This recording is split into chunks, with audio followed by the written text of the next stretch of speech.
W zeszłym roku na rynku pojawiła się gra Marvel's Avengers. Pierwsze z nią zetknięcie i byłem zachwycony, ale potem, gdy okazało się, czym ta gra w zasadzie jest, moja ekscytacja opadła błyskawicznie. Avengersi mieli potencjał, aby zrobić z niej grę singlową. Mógłby to być duży hit. A tak, no cóż, szybko zapadli w zapomnienie. Choć Square z uporem maniaka serwowało coraz to nowe DLC, mało kogo chyba już ten tytuł interesował. Nic dziwnego, że gdy zasiadałem do Strażników Galaktyki, miałem pewne obawy. I co się okazało?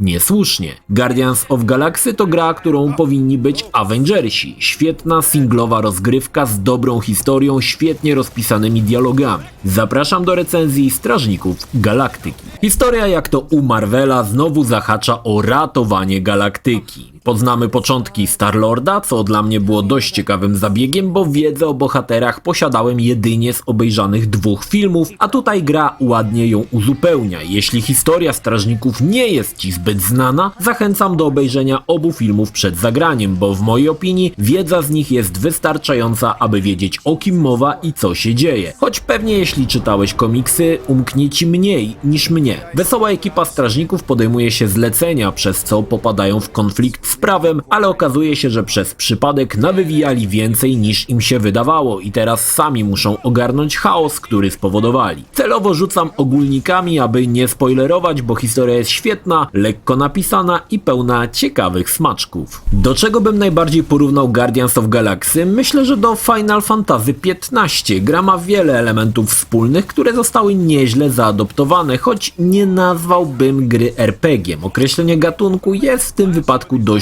trudne i sam nie wiem, do jakiego wora ją wrzucić, ale gatunek tutaj nie ma znaczenia, bo Square sprawnie pospinało wszystko w całość i powstała taka trochę hybryda różnych gatunków, która sprawdziła się w tym przypadku po prostu doskonale. Samozwańczy Strażnicy Galaktyki to ekipa niezłych wykrętów. Mamy więc tutaj ziemianina Star-Lorda z odrzutowymi butami, silnego gburowatego Draxa, zabójczynię Gamorę, Shopa Rocketa i drzewopodobnego Groota. Ekipa, choć zdaje się być zgrana, wstrząsają nią przeróżne animozje i to jest fantastycznie podane. Bohaterowie często się kłócą, rzucają docinkami, przez całą grę w zasadzie japy im się nie zamykają i to jest bardzo mocny punkt produkcji. Dialogi są śmieszne, skrzą się dowcipami, a przede wszystkim przemycają nam wiedzę, jeśli nie o świecie, to o poszczególnych członkach ekipy. Gra podzielona jest na elementy chodzone z niewielkimi zagadkami, szukaniem znajdziek, no i na segmenty z walką. Te pierwsze są bardzo sprawnie zrealizowane.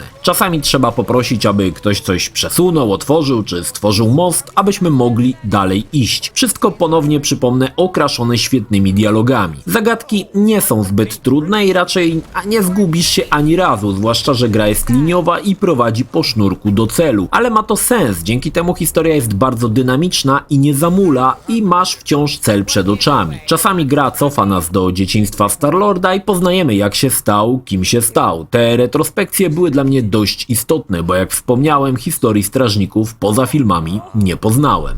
Warto zwrócić uwagę tutaj na wybory. Nie są to może wybory moralne, ale raczej takie, które pozwolą poprowadzić rozgrywkę w trochę inny sposób. Na przykład moment, w którym Drax chce rzucić Rocketem, aby ten opuścił zwodzony most. Możemy się zgodzić i ułatwić sobie rozgrywkę, przez co Drax potem chętniej będzie Rocketem rzucał, albo się nie zgodzić i Drax się nauczy, że Rocket to nie przedmiot. To ciekawe rozwiązanie i przyznam, że choć tych wyborów wiele nie ma, fajnie potem poznawać ich konsekwencje, czasami nawet i długofalowe. No i mamy walkę, która jest niemal kopią tego, co mamy w Final Fantasy XV. Sterujemy tylko Star-Lordem, który posiada pistolety. Mamy tutaj standard typu zalokowanie na przeciwniku i prowadzenie ciągłego ognia. Dorzucono znane z serii Gears of War aktywne przeładowanie, które jeśli się uda prawidłowo wykonać, pozwoli Star-Lordowi strzelić mocniejszym pociskiem. W każdej chwili możemy wydać naszym kamratom rozkaz, ale odnosi się on tylko do ciosu specjalnego. Czy to będzie Rocket rzucający granatem, czy Groot pętający wrogów i nie pozwalający im uciec. Bez tego naszymi ziomalami steruje konsola i raczej nikt nie stoi bezczynnie patrząc się w dal, ale widać, że wszyscy walczą. Raz na jakiś czas, jeśli któryś z naszych ziomków padnie w boju, musimy go własnoręcznie ocucić. Nie ma tutaj czarów uzdrawiających, przynajmniej nie przez większość gry, a całość bardziej skupia się na taktyce ofensywnej. Czasami będzie można wykonać ciosy kończące, a z czasem Star-Lord pozna nowe właściwości właściwości swoich pistoletów, który będzie mógł razić prądem, zamrozić czy przyciągnąć do siebie. I tutaj dochodzimy do drugiego paska, czyli paska oszołomienia. Jeśli dojdzie on do końca, postać wchodzi w tryb stagger, znany wiecie już z czego. Oszołomiony przeciwnik jest niemrawy jak ja o 6 rano, gdy schodzę po bułeczki i podatny na ciosy. Nasza ekipa ma w swoich umiejętnościach właśnie takie ciosy zwiększające wskaźnik oszołomienia, które pomogą nam szybciej staggerować przeciwników i szybciej ich wykończyć. Niestety walka wypadła tak sobie. Zasadniczo polega ona na bieganiu w kółko i punktowaniu oznaczonego przeciwnika z okazjonalnym unikiem, gdy ktoś próbuje nas skapiszonować. Dodatkowo możemy raz na jakiś czas zrobić zbiórkę. Polega to na zagrzaniu naszych ziomków do boju odpowiednią odzywką dobraną do ich aktualnego stanu. Star-Lord wtedy odpala jakiś srogi kawałek z lat 80.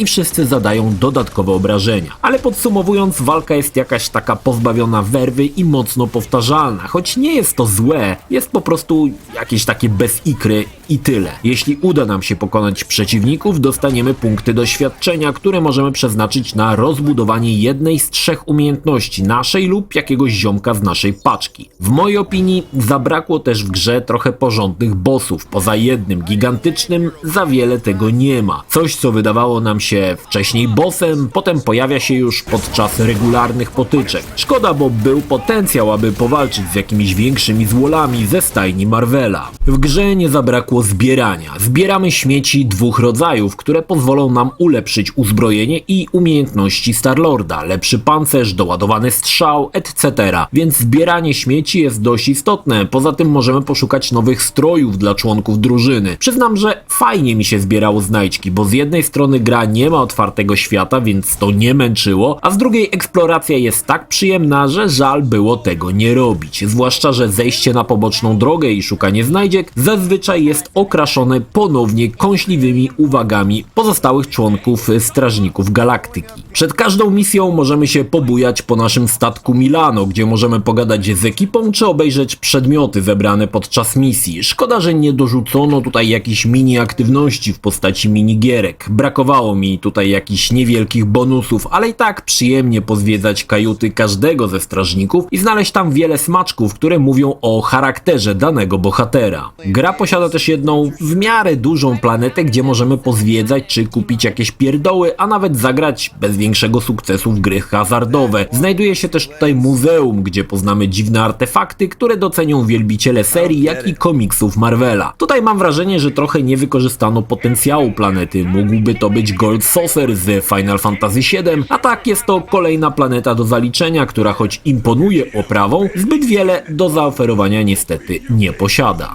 Jeśli chodzi o oprawę, to jest fantastycznie. Dawno nie spotkałem gry, która by stawiała na tak ogromną ilość detali. Każda lokacja jest napakowana masą asetów. Każda planeta wygląda przepięknie. To jedna z najładniejszych gier nowej generacji, potrafi zachwycić w wielu momentach. Owszem, piękno ma swoją cenę, bo lokacje są mocno liniowe, ale i tak wyglądają mega dobrze. Również postacie idą w parze z lokacjami. Ich mimika, ubiory radują Michę i ogląda się je z przyjemnością. Spodziewam się, że odezwą się głosy malkontentów, że strażnicy nie wyglądają jak w filmie. W mojej opinii to duża zaleta. Design zaproponowany przez Square bardziej mi pasował, ale to już kwestia gustu. W wersji na PlayStation 5 gra może działać w 2 trybach. Prędkości, gdzie priorytetem jest 60 klatek na sekundę, lub jakości, gdzie FPS-ów mamy 30, ale więcej fajerwerków graficznych. I choć do dynamicznych walk tryb 60 ramek na sekundę bardziej się nadaje, ja sobie pozwoliłem przejść całą produkcję w 30,